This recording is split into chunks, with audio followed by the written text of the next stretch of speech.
மாணவர்களே, இப்போது நாம் மிக முக்கியமான பகுதிக்கு வந்திருக்கிறோம். அதாவது 14வது கேள்வி பற்றி பேசப் போகிறோம். சிலருக்கு இது இப்போதே 8-10 மார்க்ஸ் புள்ளிகளை பெறுவீர்களாயின் உங்களுக்கு இது அத்தியாவசியப்படாது. எனினும் இதில் புள்ளிகள் பெறாமல் இத்தனை நாள் எனக்கு நினைவிருக்கிறது. என்னுடைய மாணவி ஒருவர் அதற்கு முதல் வாரத்தில் முதல் தவணையில் பாச்சாட் அல்லது பைச்சாட்காக அவர் எடுத்திருந்த புள்ளிகள் 3 என்றும் எனது செமினார் ஒன்றிற்கு பிறகு அதற்காக அவர் ஒருவர் 7 புள்ளிகளையும் மற்றவர் 10 புள்ளிகளையும் பெற்றிருந்தார் என்பது சந்தோஷமானது. ஒரு டீச்சர் வித் ஹார்ட் எனக்கு மிக மகிழ்ச்சியான நெகிழ்வான ஒரு சந்தர்ப்பமாக இருந்தது. ஒரே செமினாரின் போது ஒரு வீடியோவை பார்த்ததுக்கு பிறகு அவர்களுடைய மாற்றம் பெரிய சந்தோஷத்தை கொண்டு வந்து கொடுத்தது. எனவே அவ்வாறான ஒரு இலகுவான முறையைத்தான் இன்று நான் காட்டப் போகிறேன். எனவே நீங்கள் இப்போது நன்றாக எழுதுகிறீர்கள் என்றால் இந்த மாற்றம் தேவைப்படாது. எனினும் குறைந்த புள்ளிகளை பெறுபவர்கள் இந்த மாற்றத்தை இன்றாவது முயற்சித்து பாருங்கள்.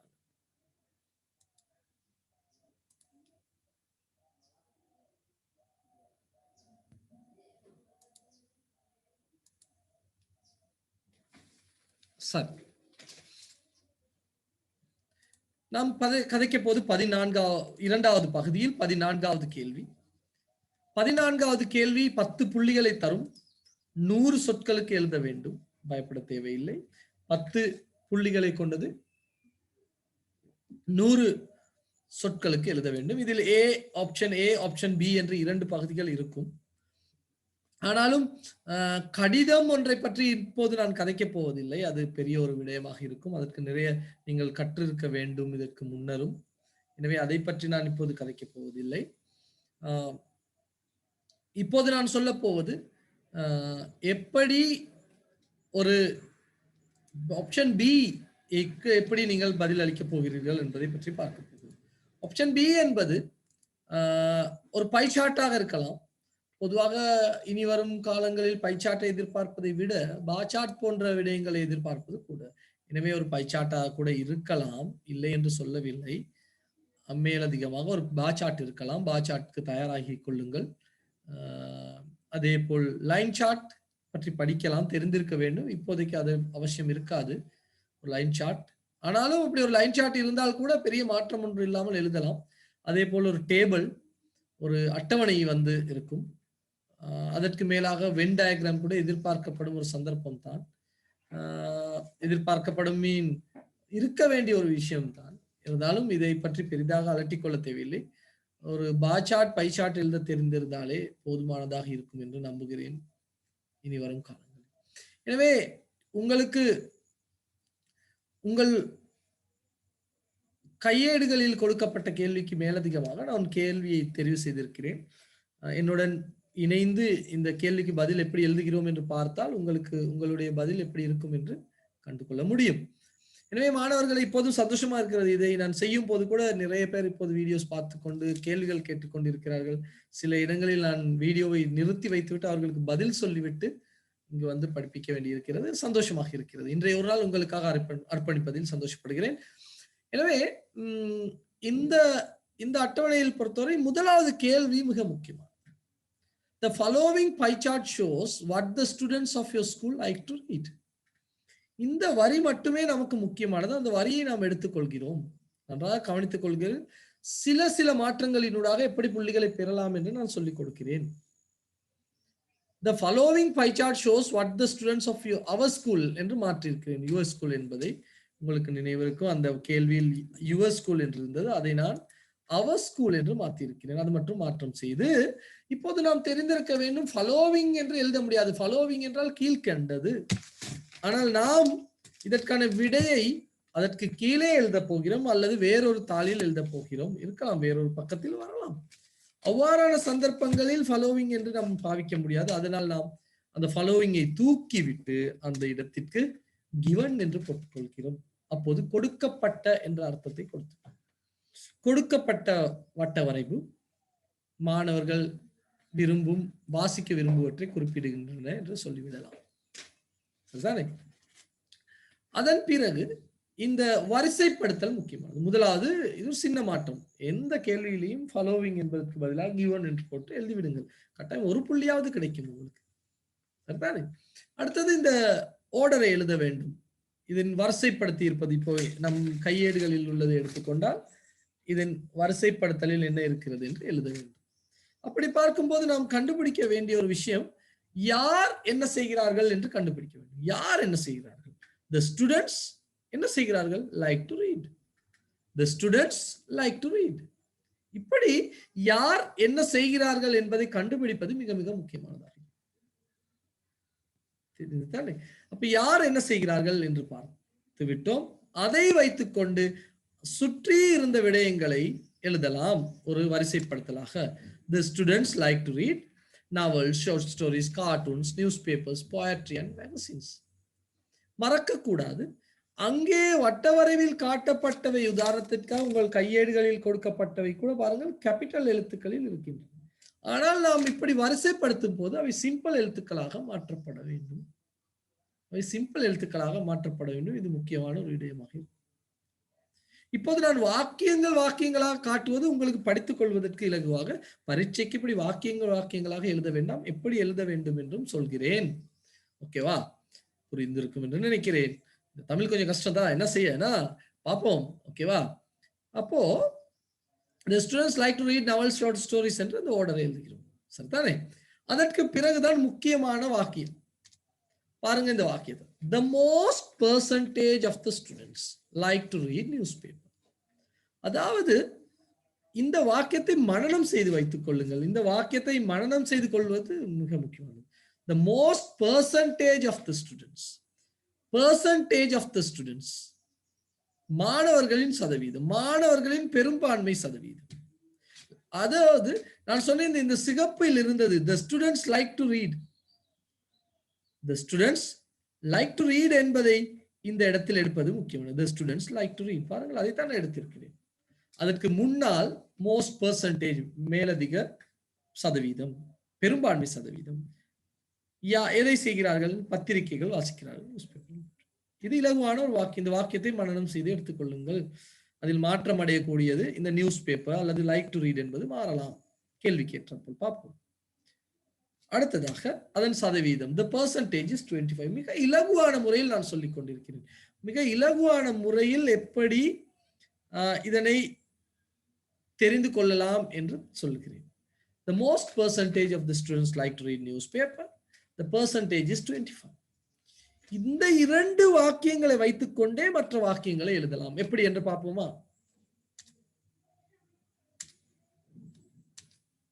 பாருங்கள், முதல் உள்ளதுக்கும் இதற்கும் ஒன்றும் பெரிய வித்தியாசம் இல்லை. The most percentage of the students like to read newspaper. இங்கே the least percentage of the students like to read cartoons. எனவே most என்ற பதிலுக்கு பதிலாக least. அப்போ நம்ம ஒரு ஆர்டரில் போகிறோம். முதலாவது அந்த ஃபாலோவிங் என்பதை மாற்றி எழுதினோம். அடுத்ததாக வரிசைப்படுத்தினோம். அடுத்ததாக பெரும்பான்மை பற்றி பேசினோம். அதன் சதவீதம் பற்றி பேசுகிறோம். குறைந்த அளவு பற்றி பேசுகிறோம். அதன் சதவீதம் பற்றி அடுத்ததாக பேசுவோம். The percentage, ஒரு சிறு மாற்றம் செய்திருக்கிறேன். The percentage of the students is 5 என்று ஒரு சிறு மாற்றம் செய்திருக்கிறேன். அந்த கிரீன் கலரில் இருப்பதை அகற்றிவிட்டால் கூட பரவாயில்லை. இப்போதைக்கு the percentage is 5 என்று இருந்தால் கூட போதுமானதே.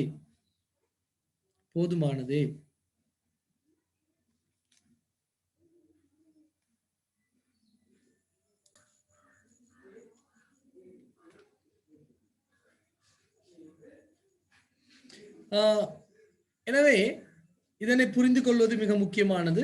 இந்த இரண்டு வரிகளை வைத்தே நாம் மற்றவற்றையும் எழுதலாம். இப்போ அடுத்ததாக சமமானது. முதலாவது கூடுதலானது, குறைவானது, இப்போது சமமானது பற்றி பேச போகிறோம். எப்படி என்று பார்க்கிறோம். The equal percentage of the students like to read poetry and magazine. பாருங்கள், மிக இலகுவாக சொல்லிக் கொண்டிருக்கிறேன். மிக இலகுவாக புள்ளிகளை பெறக்கூடிய வழிகள். The least percentage of the students like to read cartoons. அதன் பிறகு the equal percentage of the students like to read poetry and magazines என்று சொல்கிறோம். எனவே இந்த முறையை பயன்படுத்தி ஒரு பை சார்ட்டின், பார் சார்ட்டின் மிக முக்கியமான 7 கேள்விகளுக்கு பதில் அளிப்பது இலகுவாக இருக்கும். என்ன அப்போ equal percentage of the students like to read poetry and magazines என்ற வாக்கியம் மேலே உள்ள வாக்கியத்துக்கு சமமாக இருக்கிறது. வேண்டுமென்றால் ஆறாவது வாக்கியத்தை போலவே அல்லது 4வது வாக்கியத்தை போலவே the percentage of the students is அல்லது the percentage is எத்தனை என்று எழுதிவிடலாம். இருந்தாலும் சில மாற்றத்திற்கு உட்படுத்தி நான் percentage of the students who like to read them is 10 என்று எழுதியிருக்கிறேன்.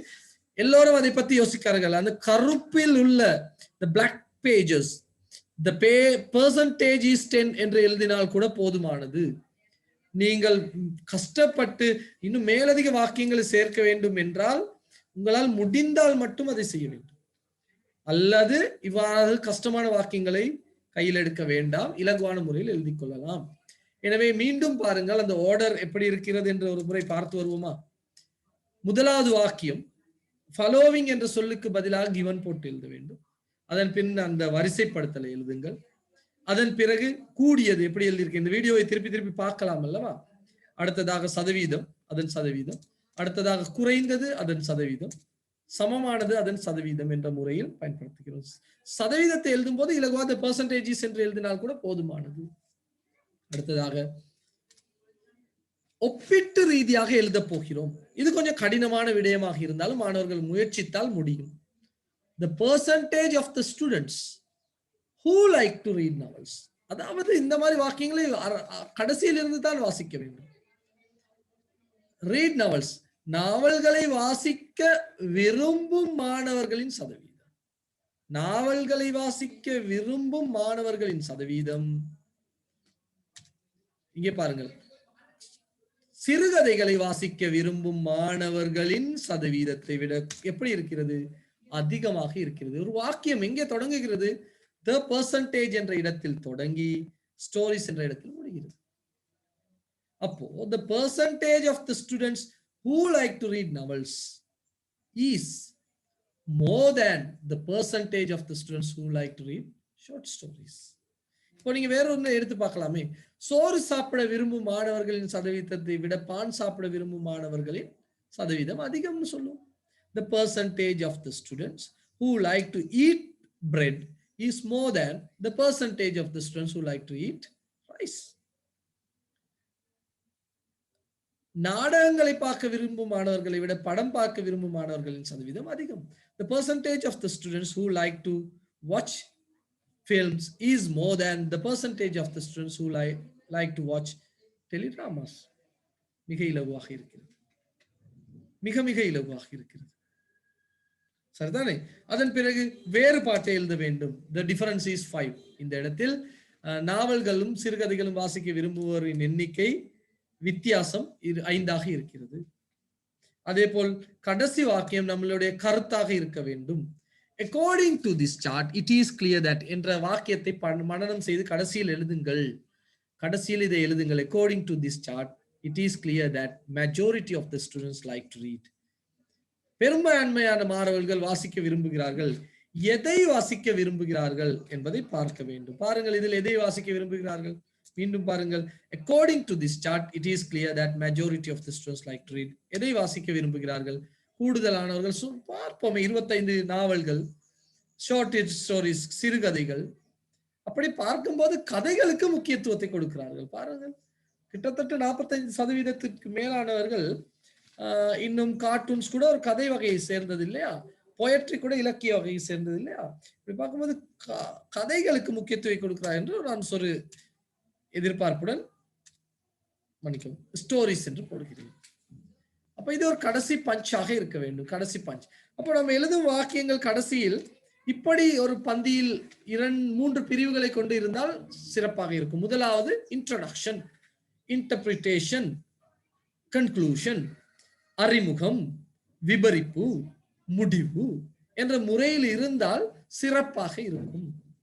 இதை சேர்த்து ஒரு பந்தியாக எழுதினால் கூட அதில் தவறு இல்லை, பெரிதாக தவறு இல்லை. இப்படி பிரித்து எழுதினாலும் அது பரவாயில்லை. எனவே ஒரு பை சார்ட் ஒன்று இப்படி இருக்க வேண்டும் என்று குறிப்பிட்டிருக்கிறேன். ஒரு பை சார்ட்டை இப்படித்தான் வடிவமைத்துக் கொள்வது இலகு என்பதை தான் இங்கு புரிந்து கொள்கிறோம்.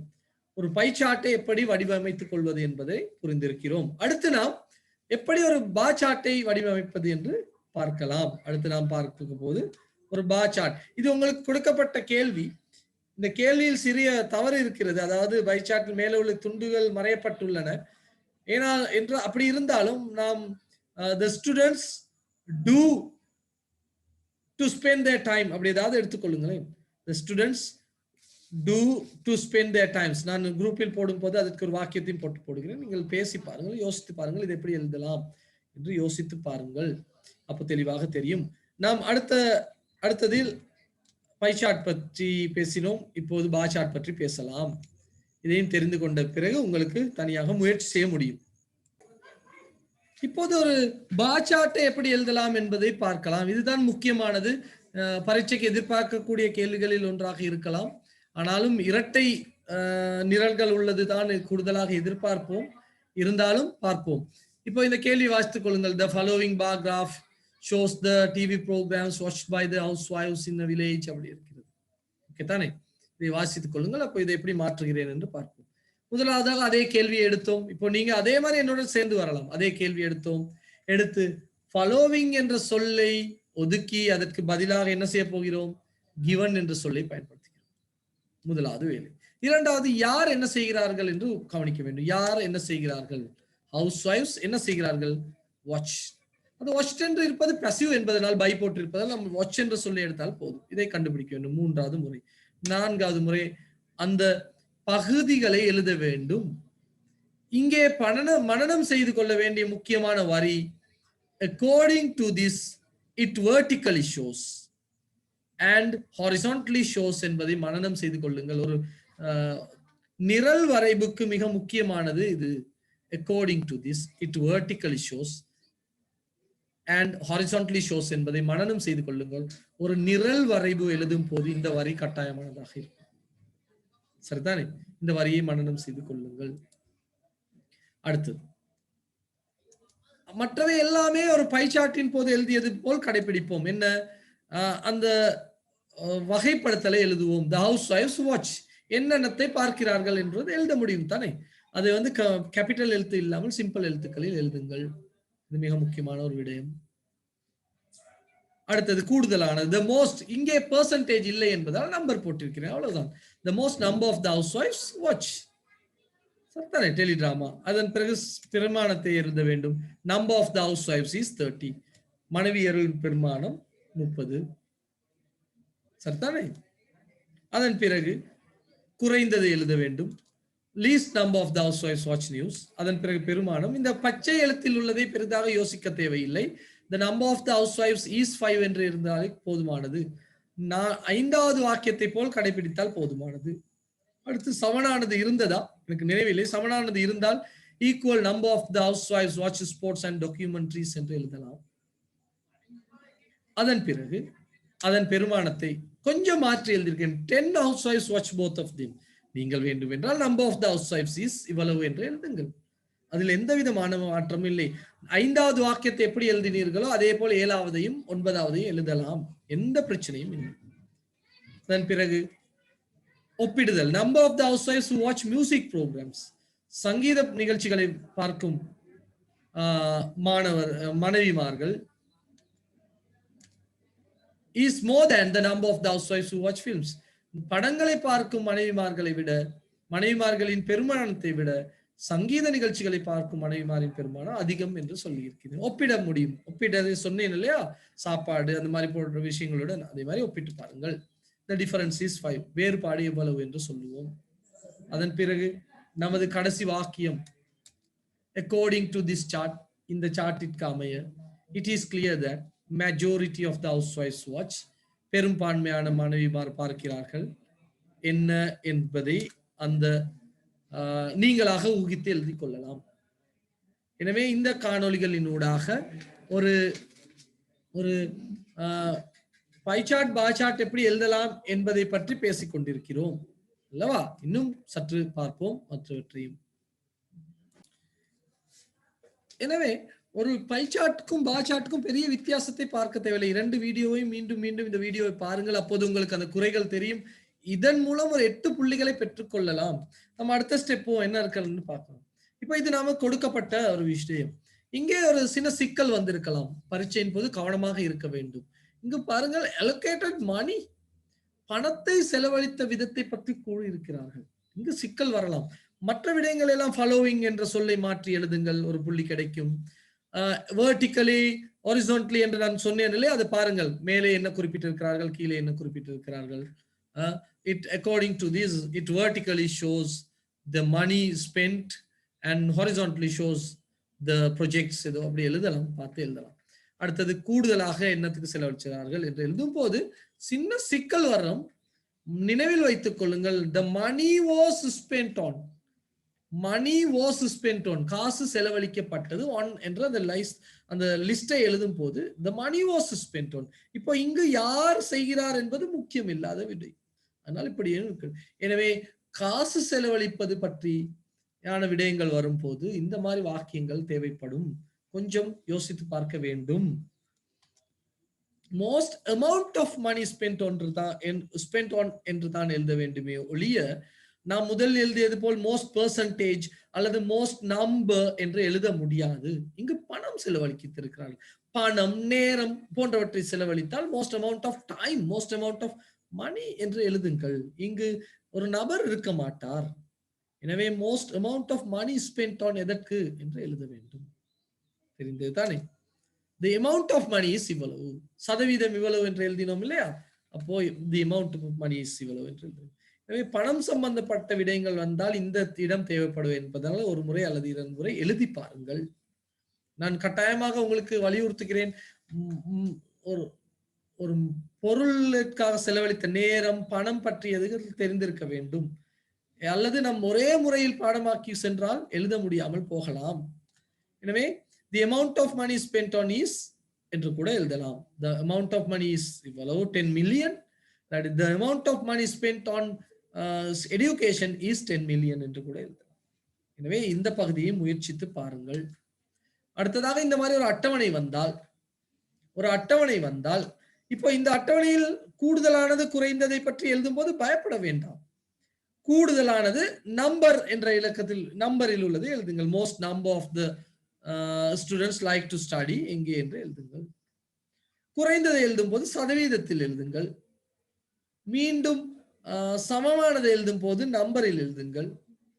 ஒப்பிட்டு எழுதும் போது சதவீதத்தில் எழுதுங்கள். இது ஒன்றும் பெரிதாக யோசிக்க வேண்டிய விடயம் அல்ல. ஐயோ, நம்பரும் சதவீதம் வந்து விட்டதே என்று குழம்பி எழுதாமல் இருக்க வேண்டிய தேவையே இல்லை. இதை சரளமாக முகம் கொடுக்கலாம். அதே டெக்னிக்ஸை பயன்படுத்துங்க, அதே ஸ்டெப்ஸை பயன்படுத்துங்கள். ஃபாலோவிங்கை மாற்றுதல், அக்கார்டிங் டு போட்டு எழுதுதல், அல்லது டேபிள் ஒன்றுக்கு எப்படி எழுத வேண்டும் என்று சொல்கிறேன். அடுத்தது கூடுதலானது, குறைந்தது, கூடுதலானது சதவீதம், குறைந்தது குறைந்ததின் சதவீதம், சமனானது சமனானதின் சதவீதம், ஒப்பிடுதல், வேறுபாடு, உங்களுடைய கருத்து. இதில் மாறுபட வேண்டாம். மீண்டும் சொல்கிறேன், ஃபாலோவிங்கை மாற்றி எழுதுதல் முதலாவது. இந்த டேபிளா இருந்தால் டேபிளை பற்றிய விவரம், பார் சார்ட்டா இருந்தால் பார் சார்ட் பற்றிய விவரம் இரண்டாவது. வகைப்படுத்தல், ஒவ்வொன்றையும் வகைப்படுத்தி எழுதுதல், வரிசைப்படுத்துதல் மூன்றாவது. கூடுதலானது சதவீதம், குறைந்தது சதவீதம், சமமானது சதவீதம், ஒப்பிடுதல், அதன் வேறுபாடு, உங்கள் கருத்து என்று வாக்கியங்கள் எழுதிவிட்டால் போதும். பார்ப்போம் எப்படி ஒரு டேபிளாக இருந்தால் எப்படி இருக்க வேண்டும். டேபிள் ஒன்று இருந்தால் there are 3 columns in this table. There are 3 columns in this table. 2 காலம்கள் இருந்தால் there are 2 columns in this table. The first column shows எதை காட்டுகிறது, முதலாவது நிரல் எதை காட்டு. column என்றால் நிரல். There are 3 columns, there are 4 columns. 4 columnsகளுக்கு வருவதற்கான சான்ஸ் இல்லை. வந்தால் 2 column 3 column வரலாம். நிரல்கள் 3 நிரல்கள் இருக்கின்றன, 2 நிரல்கள் இருக்கின்றன. முதலாவது நிரல் இதை காட்டுகிறது, மூன்றாவது நிரல் இதை காட்டுகிறது என்று இங்கு ரெஸ்பெக்டிவ்லி என்ற சொல்லை பயன்படுத்தியிருக்கிறேன். சிலருக்கு புரிந்திருக்கும். இங்கு 2வது 3வது நிரல்கள் சதவீதத்தையும் இல்ல பெருமானத்தையும் குறிக்கின்றன. ரெஸ்பெக்டிவ்லினா என்றால் முறையாக என்று அர்த்தம். அதை பற்றி யோசிக்க வேண்டிய அவசியம் இல்லை. ஃபர்ஸ்ட் காலம் ஷோஸ் இதை, செகண்ட் காலம் ஷோஸ் இதை, தேர்ட் காலம் ஷோஸ் இதை என்று எழுதினால் கூட போதும். இது ஒரு டேபிள் ஒன்றுக்கு வர வேண்டிய ஒரு விஷயமாக இருக்கும். இப்போது நமக்கு மிக முக்கியமான பிரச்சனையாக அமைய போவது இந்த மாதிரி 2 வந்தால், அதாவது இதில் கூட ஆண்கள் பெண்கள் சில வேளை 2 பாடசாலைகள் அல்லது 2 நபர்கள் செலவழித்த பணம், 2 ஊர்களின் காலநிலை மாற்றம், இப்படி 2 ஒப்பிடலாம். ஆண்கள் பெண்கள், இப்படி ஒப்பிட்டால் கூட நீங்கள் பயப்பட தேவையில்லை. எதுவுமே யோசிக்க வேண்டாம். பொதுவாக எழுதுவது போல ஃபாலோவிங்கை மாற்றி எழுதுங்கள். அக்கார்டிங் டு, வெர்டிகலி, ஹாரிசான்டலி என்பதை எழுதுங்கள். இந்த லிஸ்டை எழுதுங்கள். என்னது அந்த லிஸ்ட்?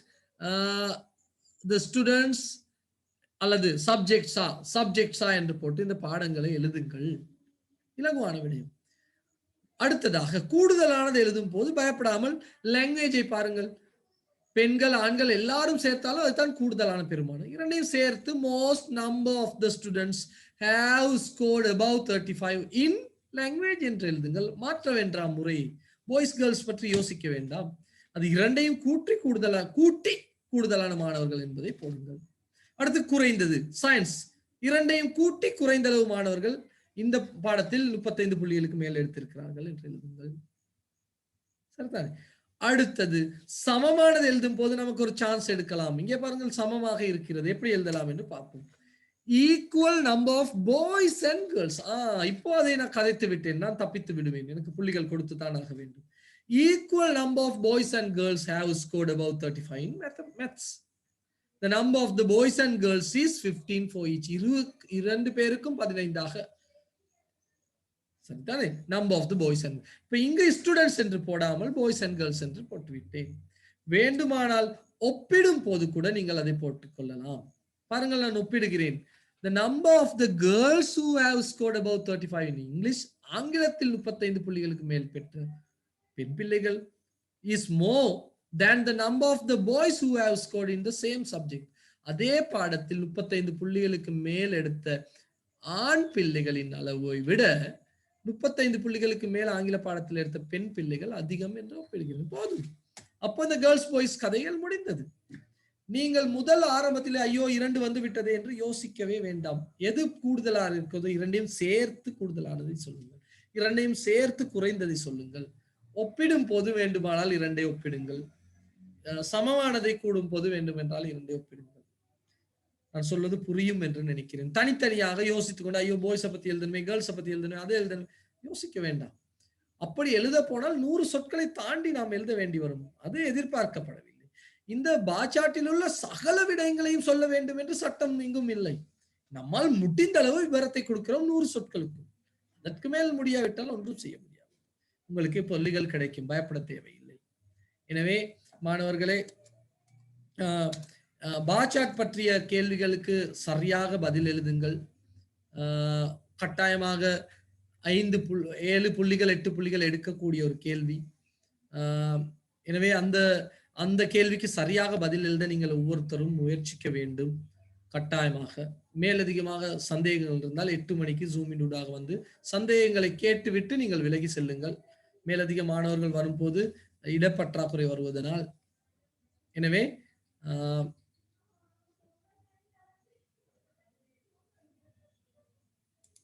இதன் பிறகு நான் நேரலையில் மட்டுமே சந்திக்க போகிறேன். இப்போது நேரம் 6 மணி தாண்டி இருக்கும் என்று நினைக்கிறேன்.